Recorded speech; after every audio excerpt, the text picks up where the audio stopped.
itam jamono ji yéen daal di jàkkaarloog exactement la première chaîne de télévision digitale bu Sénégal di li nga xam ne que moo di 5 TV daal di ànd ak yéen si li nga xam ne que moo di actualité bi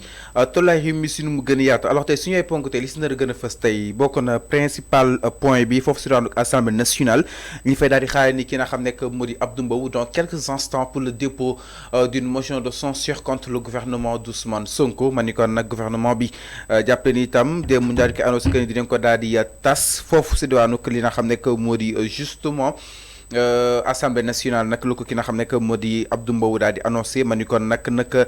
tey jii si suba incha allah ki nga xam ne que moo di Abdou dina fa daal di demee ni ñu koy daal di xaar mu daal di war a mën a ñëw indi suite si li nga xam ni itam annoncé woon na ko nag dem des na ko daal di yaate si nu mu gën a yaatoo suñu ay ponk itam si nar gën a fës bokk na lu daal di ñeel si ki nga xam ne que moo di le président Bassirou Diomaye Diakhar Faye projet de loi bi nga xam ni itam sàkkoon na ko pour ñu daal di koy supprimer li nga xam ne que moo di 16 ak HCCT ma ni kon nag lu ñu mel takk na suuf jàppale ni itam fu mu toll nii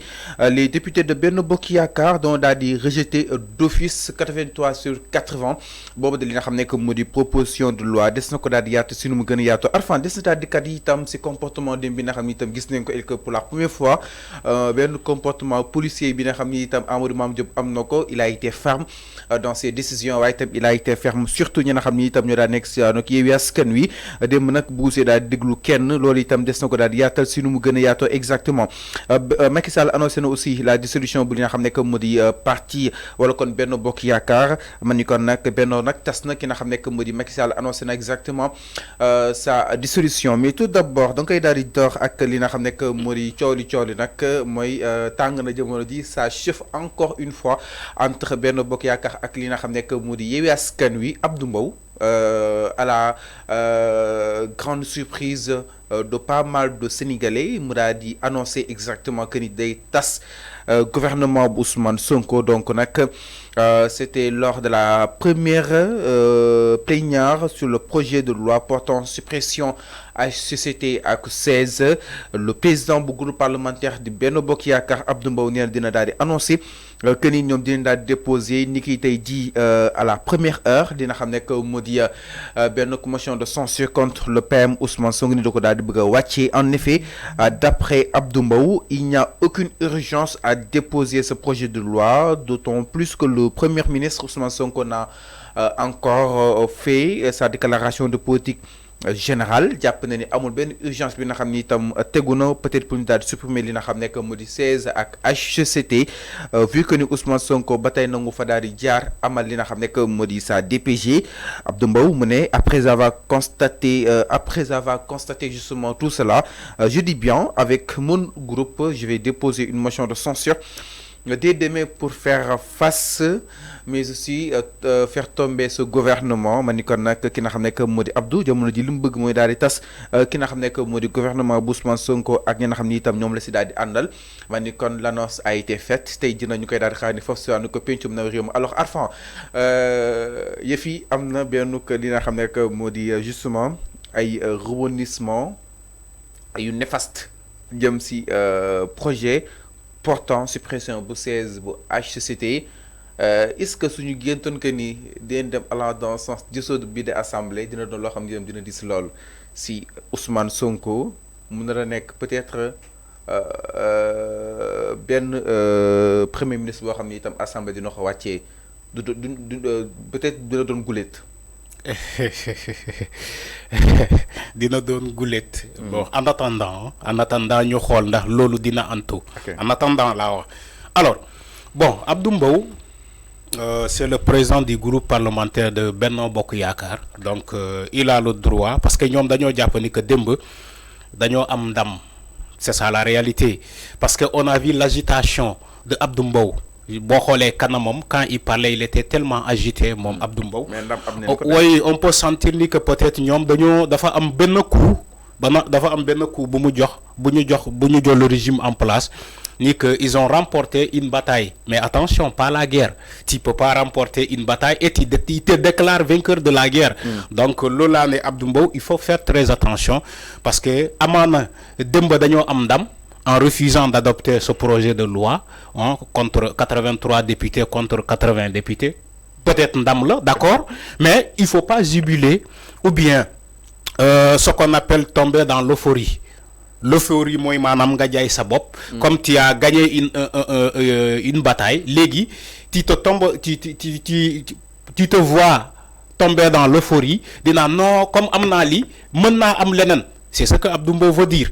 Comme am na lii léegi mën na déposer motion de censure yaakaar na ni que dina am ndam encore ci motion de censure boobu. Attention, les 2 députés qui ont voté pour la non-adoption du projet de loi, il ne veut pas dire, ça ne veut pas dire que ces 2 députés-là, ils vont voter pour la motion de censure. Attention, moi, Abdou Mbow, il faut faire très attention. Hama li politique là, dafay wasin, du ëmb, dafay wasin. Alors, tu as gagné certes un combat, une bataille contre la non-adoption de la loi portant sur la suppression de HCCT et aussi du Conseil économique, social et environnemental. Boo xamantene tay Abdoulaye Daouda Diallo moko jité. Amana gagné nga combat bobu, mais il faut faire très attention parce que on est dans une chaîne politique. Li xew Assemblée nationale, c'est une affaire purement politique. C'est de la politique. Mais alors, balaa ñoo ñëw aussi loolu exactement la fa xew démb, mais revenons sur motion de censure bi. Tout d'abord, lan mooy motion de censure ak aussi motion de censure contre le gouvernement si ban anam la nga ko war a mën a déposer concrètement. Xam nga motion de censure Abdou Mbow dégg naa démb sa le député Mamadou Ayib Daffé di Koraay na ko tu es nul en droit mu ne Abdou Mbow tu es nul en droit. Okay.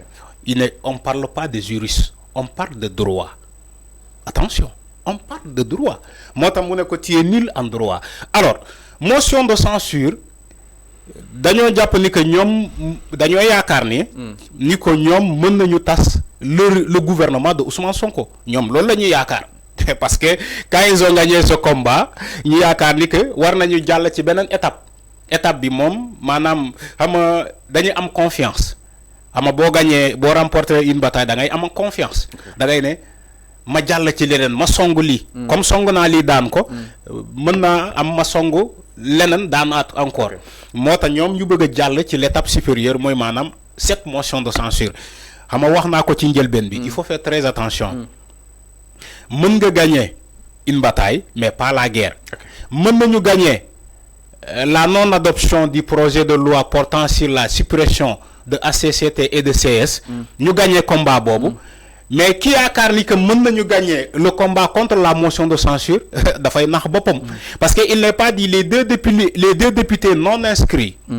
non alignés les 2 députés non alignés ñu voter pour ñoom ñu am majorité ils vont voter aussi pour cette motion de censure il n'est pas dit rien ne le garantit boobu benn ma ñëw ci motion de censure bi xam nga motion de censure plénière bi 15 jours lay durer motion de censure plénière bi 15 jours lay durer te 15 jours boobu lu ñu dese woon pour que président mën a supprimer assemblée nationale bi daanaka motul 15 jours aujourd'hui on est le 3 ñu ne la le 12 yoon may na sañ-sañ le président de la République Bassirou Diomaye Faye mu tas assemblée nationale boobu maintenant je ne vois pas la pertinence de déposer aujourd'hui une motion de censure je ne vois pas cette pertinence là il n'y a aucune pertinence de déposer une motion de censure aujourd'hui en sachant que plénière bi dans un délai de 15 jours les durées. Attention. Okay. Alors, lolo, est-ce que nous coïncidons avec la suppression de l'Assemblée nationale, cette motion de censure-là? Dans ce cas, Manel, est-ce qu'il y a une pertinence? Interrogation, une question que j'ai posée.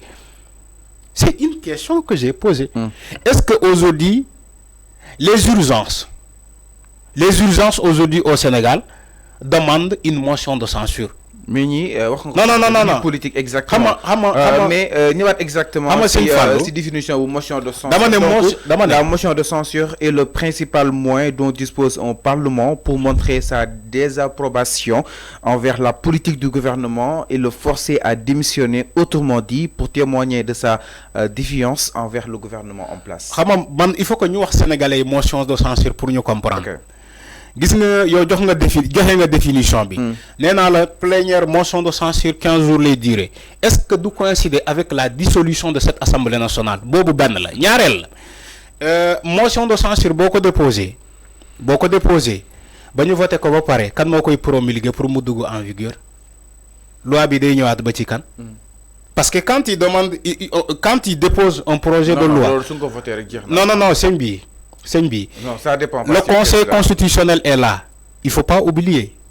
Droit là lay wax dégg naa moom ay bu dafee ne ko nul en droit moom Abdou Mbow. La droit là lay wax motion de censure, il y a le Conseil constitutionnel qui est là. Il faut pas oublier le Conseil constitutionnel. Toutes les lois passent ou bien les décisions de l'Assemblée nationale passent par le Conseil constitutionnel. Xamoo loolu. Le président non ma ñëw xam fallu ay nit la ñuy waxal. Donc quand on parle aux Sénégalais, il faut que nous comprenions ce qui veut dire motion de censure wala li. Il faut que nous joxe définition bi, il faut que nous wax de sens de manière plus large pour Sénégalais comprendre. Parce que on parle tellement de motion de censure, Sénégalais comprendre ñu amana ñu bari suñu yaay yi nek kër ga xamuñu lan moy motion de censure. Néna la le dernier rempart de la Constitution du Sénégal, il s'appelle le Conseil constitutionnel. Le dernier rempart. La loi qui a été déposée, qui a été votée à l'Assemblée nationale pour la réforme et la modernisation du règlement intérieur de l'Assemblée nationale. Pourquoi président l'Aléhar pour promulguer la loi? Cette loi, excusez-moi, l'Aléhar pour promulguer la loi. Le ministre de la justice, le président l'a promulgué le 31, le samedi. Alors, l'olu ñu bari comprendre ñu won ni que président du xey ni promulguer cette loi là. Non. Il faut que nous interpellions le Conseil constitutionnel pour par rapport à la concordance ou par rapport à la conformité et la Constitution. Bala muy promulguer. Te bu promulguer ba paré, il faut que nous publions dans le journal officiel de l'État. Bala ñu joko Assemblée nationale, bala mu revenir à l'Assemblée nationale, là ta Ousmane Sonko mën nañu def sa déclaration de politique générale. Donc il faut que ñi comprendre. Moi je vois mal des députés qui sont à l'Assemblée nationale te comprendre ñu le circuit. Donc c'est là où ça fait mal. Comprendre deug Farba Ngom mënu ko déposer parce que instant bi ñom